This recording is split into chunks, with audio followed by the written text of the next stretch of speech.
What I've got to do here is just finish off the last little bit on these handrails, which is not handrails, coal rails. Just solder these in the corner. Alan very sensibly makes the end rails slightly longer so they can be trimmed back. And what I'm going to do is just finish this corner, check that they do butt up in exactly the right place, tweak with tweezers.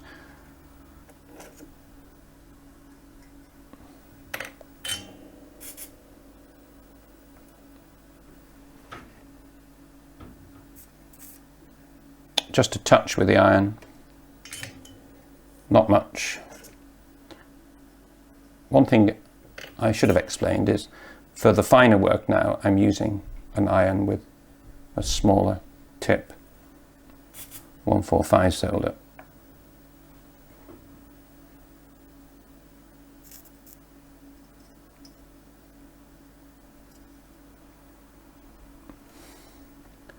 Check that it's gone in.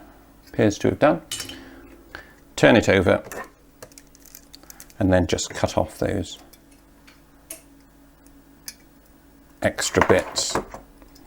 You won't go absolutely flush, but then file back.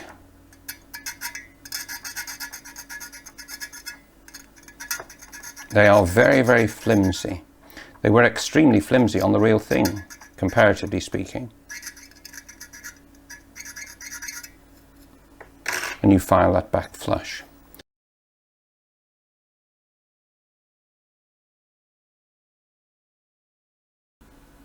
One of the last jobs we have to do now on the tender is fit the axle guards. These are castings and they have to be fixed to the frames. I've tinned the appropriate position with 145 solder. I'm now going to put this into position.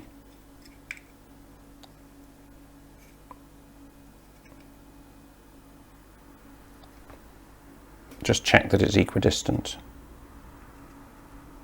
It's not really measuring this, it's do it by eye.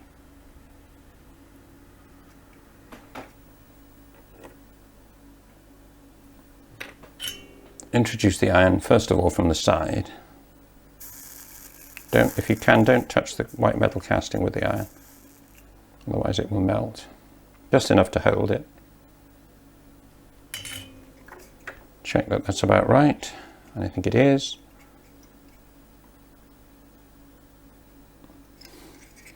Now we can go from the back to do the other side.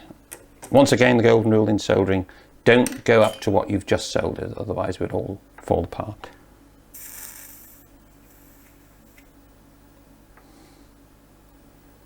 Because these Locos were very long-lived, they had different axle boxes, all sorts of different configurations at different times in their lives, and Alan gives you at least two types. This is the later pattern box. Now, you don't have to be macho or anything. There's no point in soldering that on. We can just rely on super glue. And it's the slightly gooey sort I'm using. A bit more viscous sort. Just put a bit on the end of a piece of wire. The viscous stuff doesn't go off quite as quickly, so you've got a few seconds before it does. Pop it into position. It's gone in exactly the right position first time. Just press it down. Let that set. As always, make sure that you do the soldering first. On no account, fix that on first with super glue and then try soldering. A couple of bits now to complete the tender. The dome for the pickup gear and the filler. I haven't bothered fixing lamp brackets to the rear of this tender. Perhaps it's something I ought to do, but this model will be destined to run forwards. And the way to do it would be just mark the positions, drill through, and solder from the inside. Now, I'm being lazy and not going to bother on this, but that would be the method.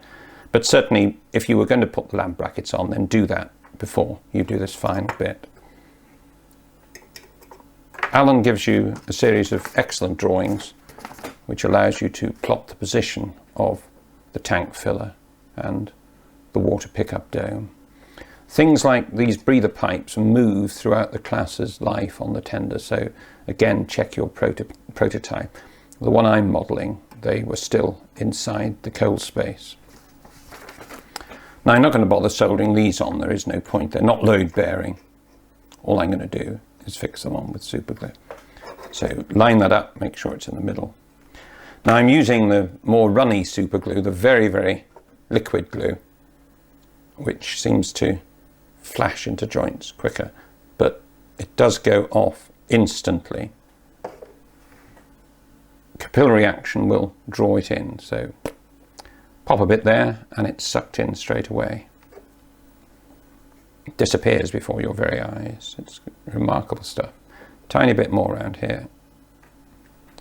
You can see it's going right in.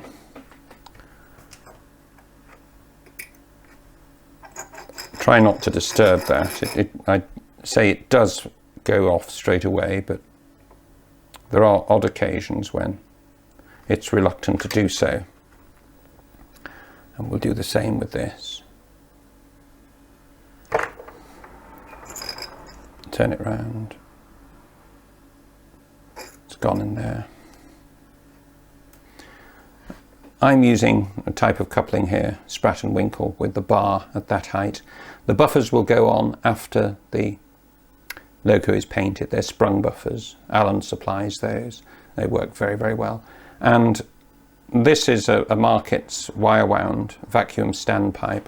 Alan supplies you with a cast brass version, which is excellent, but it's very difficult to bend. Whereas because this is just brass, it's easier to bend. I hope you can see there. It has a kink in it. Why, I don't know. LMS kinky tenders. Well, takes all sorts. And apart from cleaning up, painting, as I say, if you wish to take these a stage further with detailing, then that's really up to you, but I'm being lazy. I'm not fitting lamp brackets to the rear because this Loco will run on a system where it's only required to run forwards and it just won't be seen. Pragmatism, I call it. Bone idleness, others do. Okay, and that tender is just about finished.